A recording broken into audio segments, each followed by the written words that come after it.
metal's like still very alive and well, you know what I mean? Like I was born in 98 and I've pretty much like been listening to your music for so long now. Yeah. So how does it feel to like have written music that's kind of like translates to all generations and not just people who are nostalgic to it? Must be a great feeling. Yeah, it's super cool. And the fact that we did, the one album back in the late 80s and people still write you today or speak to you and they're still interested in that thing that you did when you were like, I was 25 or 6 years old. Yeah, Jesus Christ. And not a lot of thought put into it because it was so fast how it happened.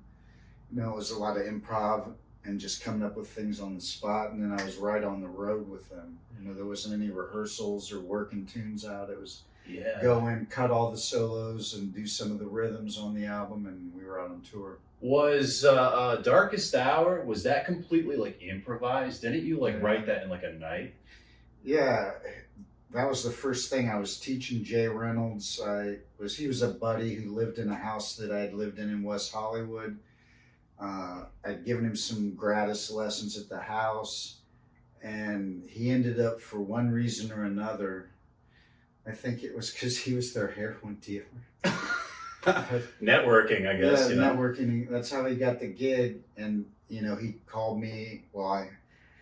We ended up hooking up. It's a long, mysterious story how we ended up even talking on the phone, but he offered me $50 an hour to help figure out Chris Poland's solos, which is no simple task. Probably worth more than $50 an hour now that I think about it. And to help him write solos for what became So Far So Good, So What. And with 2 weeks to go before they had to fly to UK, I think they had Christmas on Earth was the first thing they did with Testament and Overkill. Was Chromax on that? But needless to say, when I went in to teach him, honestly speaking, he was probably like he played kind of like a average rhythm guitar player, right? So, and I'd already heard Poland's solos, and I knew he was never going to do this in his lifetime, let alone 2 weeks. So, it was just a matter of a couple of the guys walking through the room during our lessons when I was showing him, and I think I wrote Hook and Mouth. I started writing that. It was the very first thing. I don't think I had it finished quite yet. But long story short, they kind of walked in, saw him struggling to play that. And they'd like Chuck Bueller and Elfson would walk through, maybe the guitar tech, and they'd raise an eyebrow and like scurry out of the room. And then I was literally like a few months away from leaving LA. And I was going to try Austin or New York or UK. I didn't know where to go, man. I didn't want to go to Seattle because it's too depressing up there. But I was literally talking to someone on the way home from a rodeo and saying just that. A rodeo? Like everyone in LA is a bunch of posers.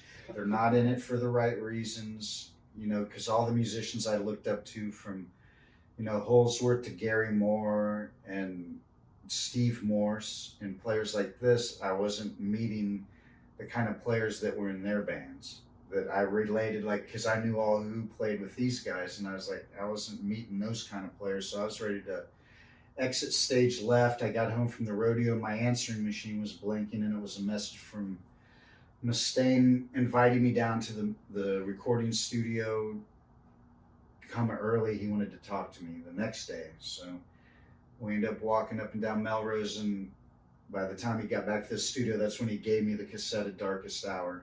It was a long build up to your question, but hopefully an interesting color commentary. No, it is. It definitely He gave me, and it wasn't the whole tune, and there was no vocals. It was literally like maybe, the part right before the solo, maybe when he's ha ha, bitch, that kind of, maybe like that far, and like start here, okay, end there, and then the thing cut off, and see you tomorrow, which meant he wasn't there in the studio, but I came back tomorrow, and I remember I walked in the recording studio, and Paul Lanny, the engineer, producer, co-producer, was there. Yeah. The people have read the stories about him. Although he did a great album next with Enough's Enough called Strength, that is a masterpiece. That album is just brilliant. Wow. I went in the room and Gadget, Elfson, Chuck, Jay Reynolds was there, and the mixing board in the studio. And I went to the very back of the studio with my back towards everybody, like this far from the back wall. And they rolled tape, and I just did what you heard. Yeah. And I had like that night to sketch, kind of. And I always tell people that it was a matter of success happens when preparation and luck intersect, right? Yeah.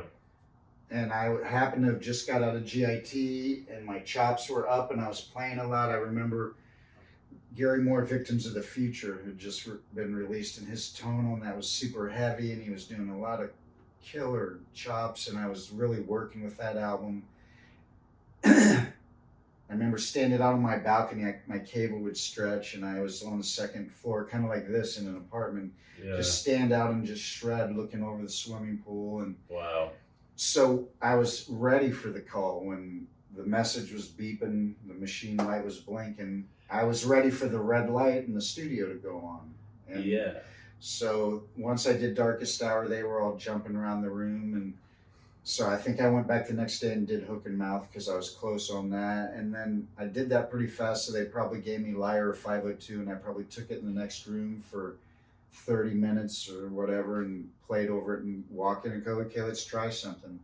So I don't know how the other guitarists in Megadeth or other guitarists do it, but that was the cool thing, and I'm really proud that there was like no rehearsals. I never heard full songs, and I was able to kind of improv and lay solos in there that fit.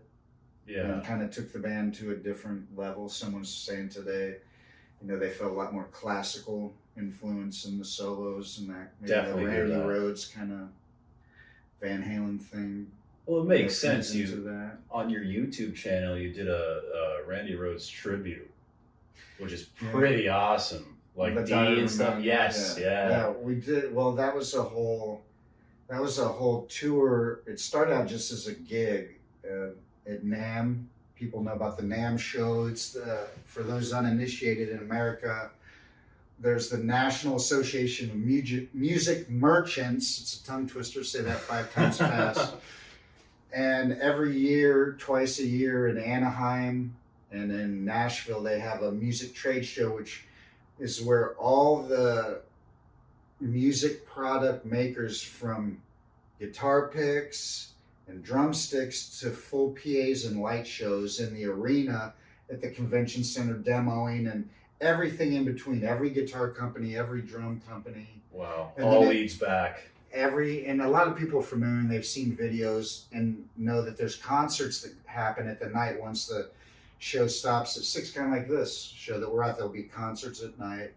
And Brian Tichy, the drummer who played with Whitesnake and Billy Idol and several other folks, he's out with Dead Daisies now, or I think he might be back in them. So he organized that, the Randy Rhoads. He had already done Bonzo Bash, so he did he did kind of a series. I think he did the Who thing, a Keith Moon tribute, but that year was Randy Rhoads, and he got a bunch of guitars from, Joe Hoekstra to Alex Skolnick, Nuno Bettencourt, Marty Friedman, myself, Mike Orlando, just tons of people.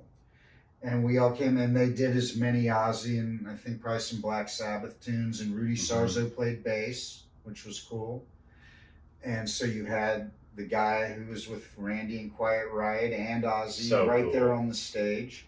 You saw the videos. Yes. He was in the video with me. And so that one concert was so successful that a few of us, Brian invited to go on tour, and we came actually out east here, and we did, I think, 6 or 7 shows. It was called the Randy Rhoads Remembered Tour. And there's a bunch of stuff on YouTube. If you just search Randy Rhoads Remembered, show or tour, and you see a lot of the artists. And the one you're talking about is probably Diary of a Madman. Yeah, I think it was. Yeah, that was a trip, because that was in Rhode Island, which we affectionately dubbed Rhodes Island for the day. That was the time. If you watch that, I felt like I was channeled Randy that night. Like that was the closest. Like when I felt that so come through me, and it sounds. I had the chorus, and it really I was on the bad Marshall because we had a few Marshalls, and Tichy gave the good one to his buddy Brent Woods, and I was all pissed because I was in the bad side, but something happened, and it was a killer energy. Maybe it's because we were in Rhodes Island, but if you watch that video on my YouTube, and Joe Holster's on the acoustic guitar there, and Rudy on bass, Tichy on drums, and Mike Devlin. He was in Whitesnake on bass for a while too. Just insane, just an insane lineup.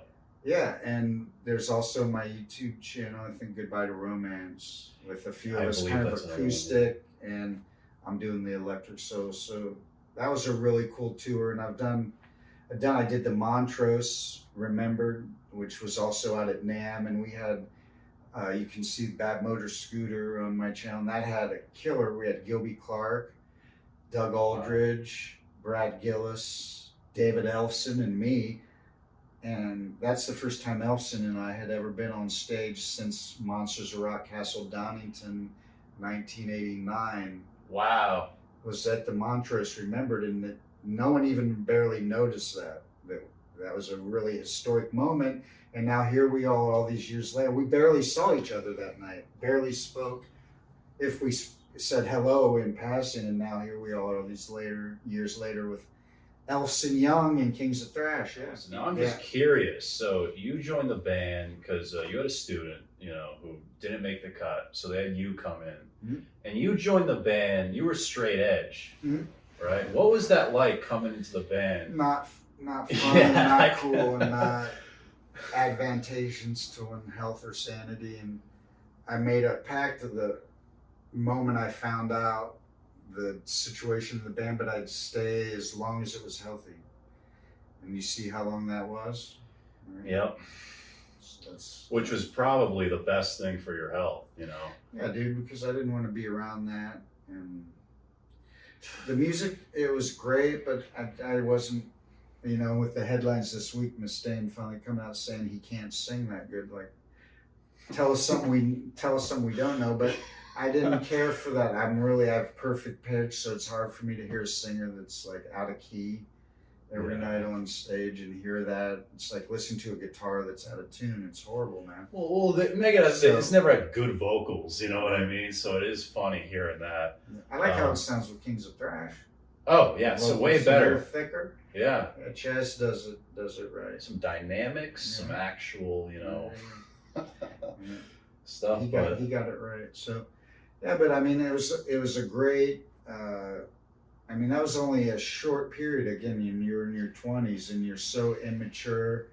And if you could go back and do it, you would do probably everything different. But it was what it was. It was a real flash. But it was a flash that kind of spawned a whole thing for my future. Yeah, and it probably only felt like 5 minutes. Yeah. With everything considered, but.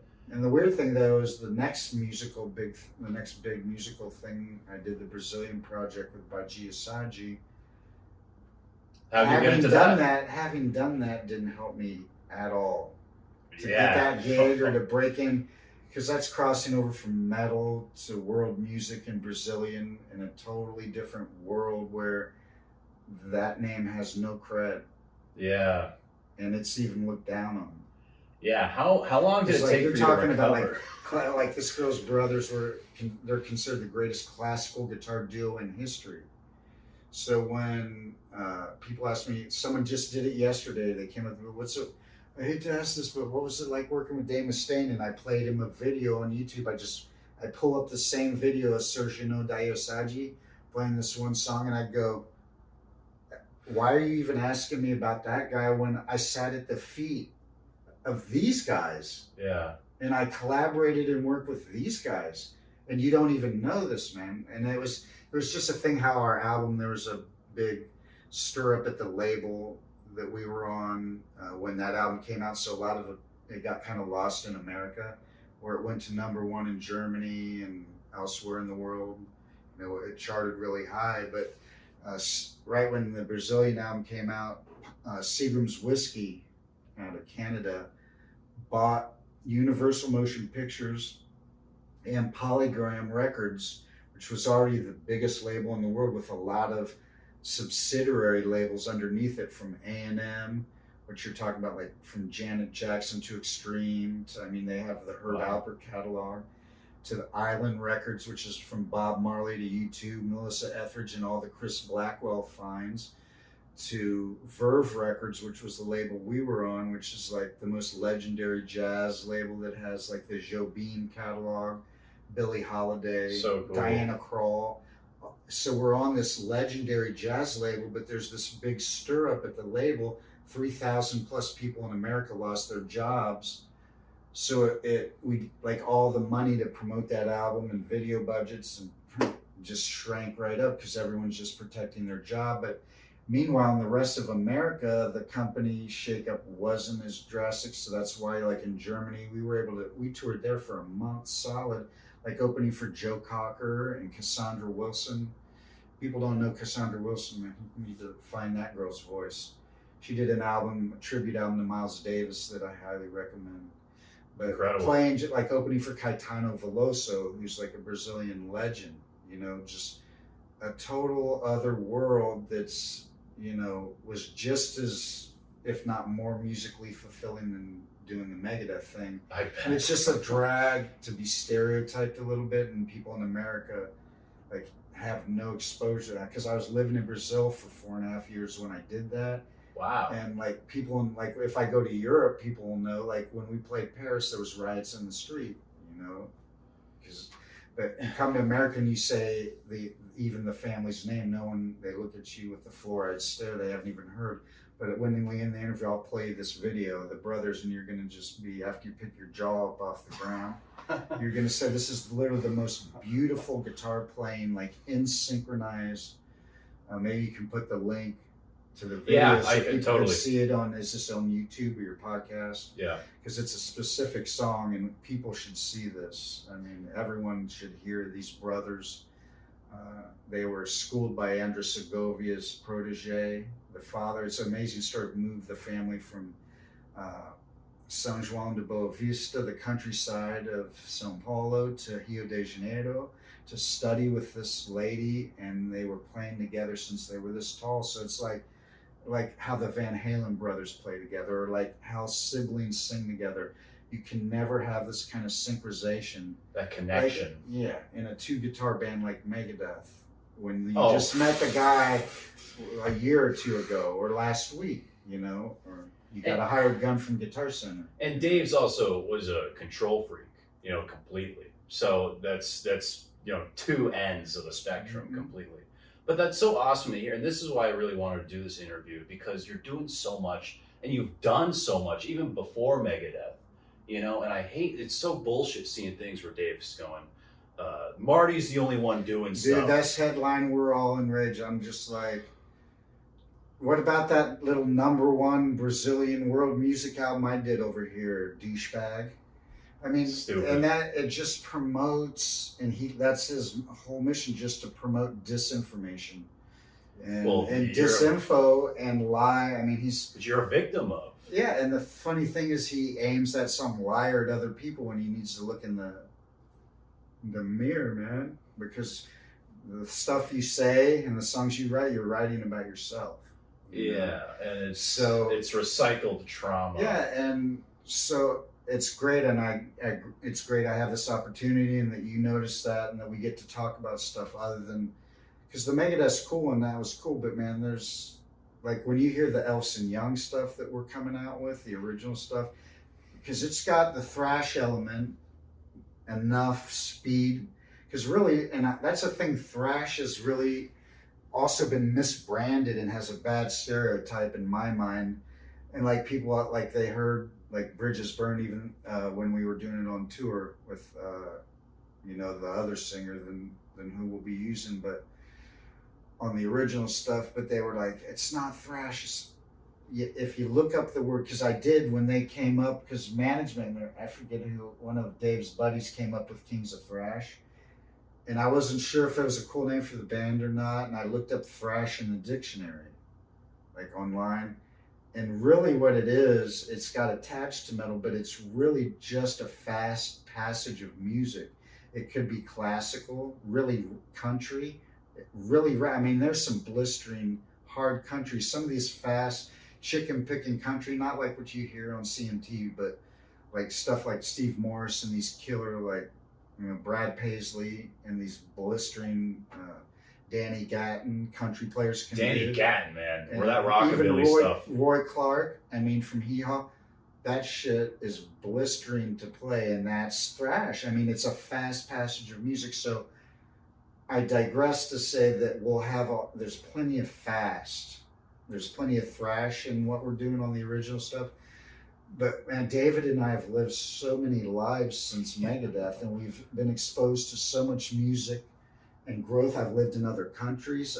I've learned from so many different cultures of musicians who played on my world music stuff, that we're bringing all that into it too. So there's, you know, not just the thrash one, but there's funk, which I love, because growing up in Dayton, Ohio, the home of the Ohio players, like, I have a real funky thing in my playing that comes from flamenco and funk, and there's a real similarity. As I studied flamenco, I really realized what a similarity there is from two music.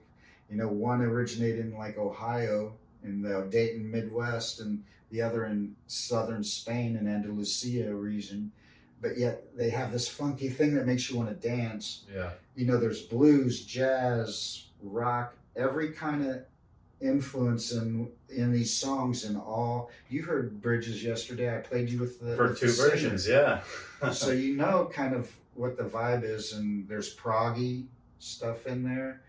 And I think that's cool, because that's where new sounds come from, like a new style or a band.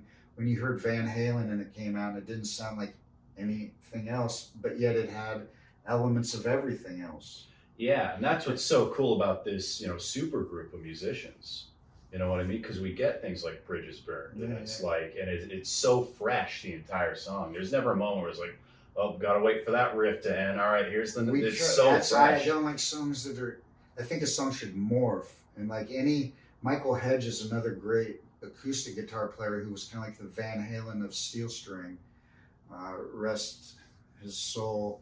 He had a great line in a Guitar Player magazine interview where he said, like, a monkey could come up with a riff, like a seed of an idea. Yeah. Like anyone can, but it's where you take it. It's how you evolve it, in the journey that you take the listener on, you know, the movie, the landscape that you paint before the listener's very ears, is the way I look at it. And that's where the magic of music is, and that's, you know, why we do what we do in an industry that ain't easy and not always that fun to navigate. Exactly. It's a very brutal industry. Mm-hmm. You know what I mean? And this Kings of Thrash thing's awesome. Selling vinyls, CDs, all this cool stuff. And it's gold ripple vinyl. You got to pull it out, and you blows your mind, because it's got this like ripply kind of effect in the vinyl. It's very deluxe. And I'm proud of our drummer, Fred Achin, right here, 32 years old. I say he's like a Randy Rhoads on drums. And he really is. And I feel like Elson and I are kind of like, I don't want to say like Ozzy, but being able to deliver young players like these guys that are so talented and still in their 30s. Yeah. You know, you got the OGs here with Elson and me, but this guy's not just on drums. I think he's probably the hottest drummer out there now. He designed the whole album cover. Oh, wow. You open up this double fold, it's just beautiful inside. A collage of all these pictures. Yeah, it's just beautiful. And he designed it while we're on the tour bus in his laptop. So that's the cool thing. Everyone in the band's got a... And Chaz, the singer's a lawyer by day, which you'd probably never guess. No, that's news to me. Wow. Yeah, what an interesting thing to practice on the side. Yeah. You know, what was it like returning to some of these songs? Like being on stage, it's one thing playing thrash metal in your hotel room, but it's another thing, you know, playing on a stage, feeling that energy from the audience, and just like, you know, riding off that. What was it like re-entering that energy? People need to get, this is the vinyl where you'll only experience the audio sensation, but you got to get the DVD because you'll see. I mean, the whiskey has a sign right on their side, banister here as you go up the stairway that says, "No stage diving. You'll be ejected from the venue." But this night, for this one night, it was literally our 4th gig of our career. It was the show. That was the 4th gig of our career. Wow. Yeah. Because we did San Diego, Arizona, Phoenix, Vegas, the whiskey, and Cleopatra Records was in the audience, and the director who had done he did a couple of the Megadeth home DVDs, the live stuff. I think he did a few of the Megadeth. Michael Sarna was in the audience, and we sold that place out like it hadn't been sold out in years. The whiskey owners said they were like blown away. It was to the gills. And for one night, not only did we create a moment, but we took people back to a moment in time to like 88, 89. And for some strange reason, they allowed the stage diving. So that was the weird sensation. I'm turning around looking at Fred, my drummer, and playing, and I knew I was expecting the mosh pit. But that was the 4th show. None of the stages were even accessible for anyone to stage dive. And that night, I turn around and I bump into some dude, and he's not in my band. It's just a guy, and there's some great moments, and you see the one whiskey staff guy who we've made friends with since, in his mask, trying to keep the people off the stage. And there was just this one huge guy. He looked like Orca because he was big and heavy and in a white like Adidas jumpsuit with the stripes, so he looked like a killer whale, just right on the stage and just off into the pit. So I mean, that's a killer. You don't get that kind of motion and interaction with the audience in Foreigner. Yes, yeah. If you're playing in Foreigner. And even the stuff you were doing before, it's very seated, very professional, but it's a totally the different stuff, people danced, and that was a huge thing because Brazilian and the rhythms are all very danceable. So it's 2 different energies. Like the world music's, it's a crowd of people dancing and getting free that way.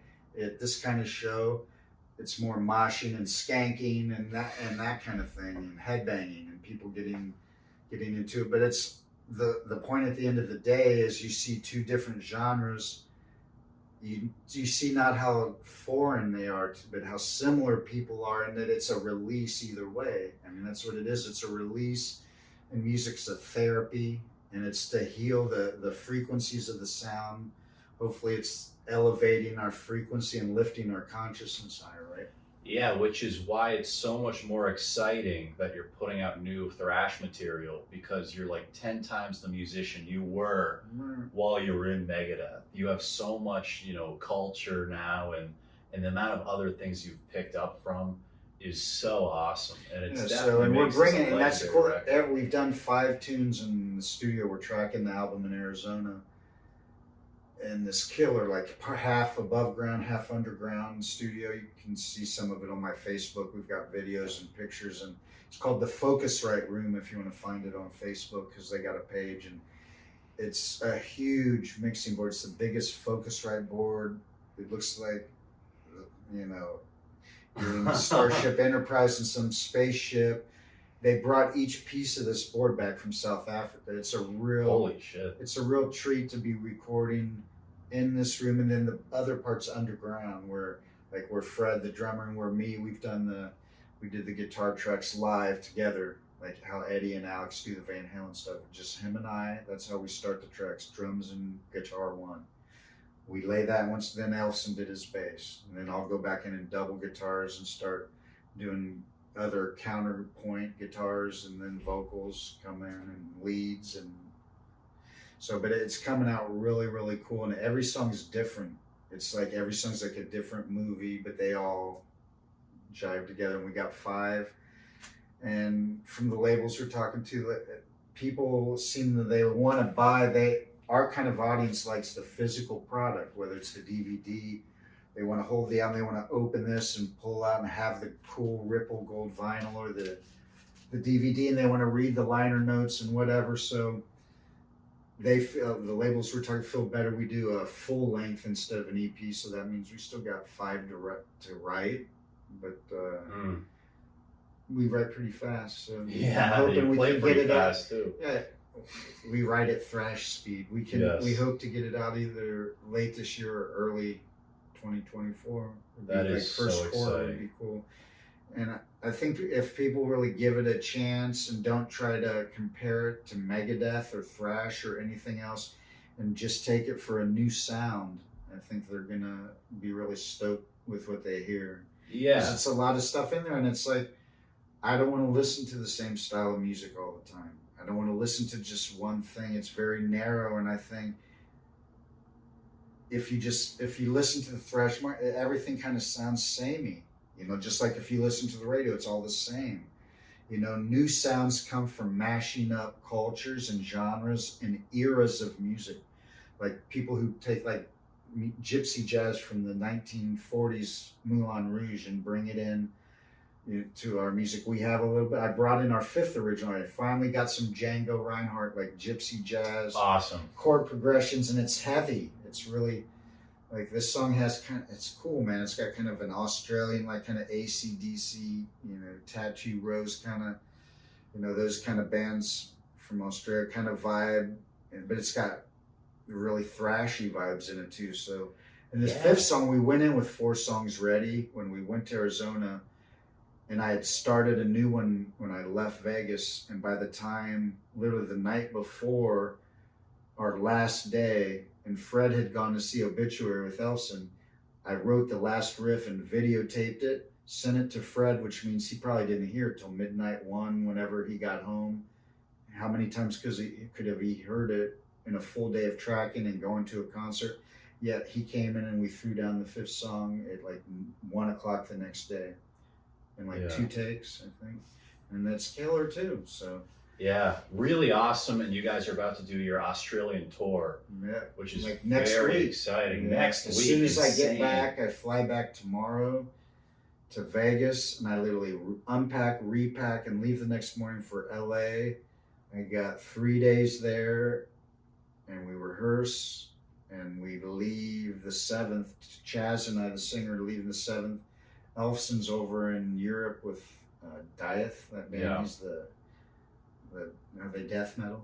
That heavy band that he's in over there. So he'll be flying from there, and Fred's coming a little later from he's in LA as well.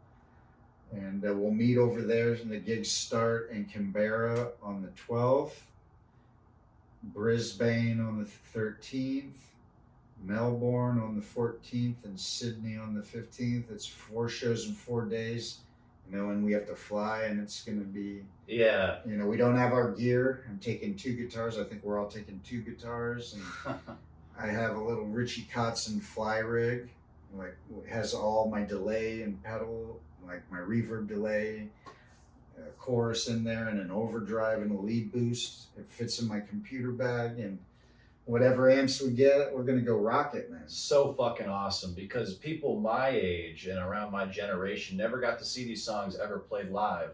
And you're we're not doing Killing in its entirety, oh. and So Far in its entirety, which neither have ever been done in their entirety.